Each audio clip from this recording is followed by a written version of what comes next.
Il y a aussi une dynamique nationale, clairement. Nous avons le podium, entre guillemets, est le même au niveau législatif qu'au niveau de la présidentielle. Ça veut donc bien dire que c'est aussi la grosse campagne présidentielle qui a permis, qui a réuni les conditions de ce score et de ce beau score au niveau national aussi. Donc nous n'oublions pas que l'objectif, c'est pas simplement de gagner la 9e circonscription du Val d'Oise et de la remettre à gauche, comme elle aurait toujours dû le rester. C'est aussi de gagner la majorité à l'Assemblée nationale et d'avoir Jean-Luc Mélenchon Premier ministre. Personne n'est propriétaire des voix de ses électeurs. Je note que La République En Marche a donné comme consigne nationale pas une voix au RN. Je note que M. Arciro, que je devrais avoir au téléphone, comme Mme Park demain, m'a fait passer le message qu'il ne voulait pas non plus de voix au RN.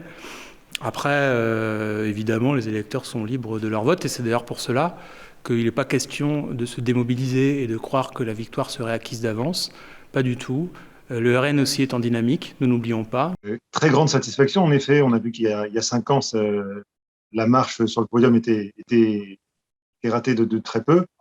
Voilà, je pense qu'avec beaucoup de travail, un programme présidentiel clair, net et précis, et une campagne qui a commencé très vite, enfin très tôt, au mois de septembre, je pense qu'on a permis aux électeurs de se rendre compte qu'on était vraiment une force de proposition plus qu'une force d'opposition. Et je pense qu'ils nous font de plus en plus confiance, y compris sur les zones où nous avions des faiblesses il y a encore 5 ans.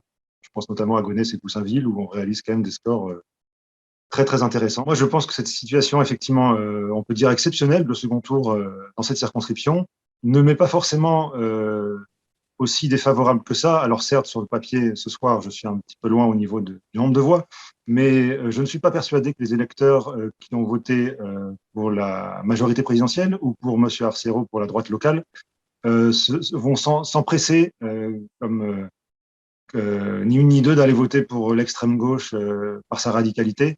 Et je pense qu'effectivement, on peut s'attendre à des surprises.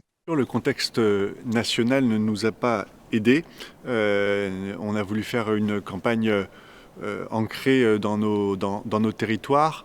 Les Républicains n'ont pas su peut-être incarner notre famille politique. Je pense qu'on est passé à côté de candidatures, en tout cas celle que je portais, qui était ancrée dans notre territoire, qui était pleine d'expérience. Malgré mes 35 ans, je suis élu depuis 2008 maintenant à Survilliers, 2015 au département. Je connais bien ce territoire. J'avais envie de le défendre plus haut.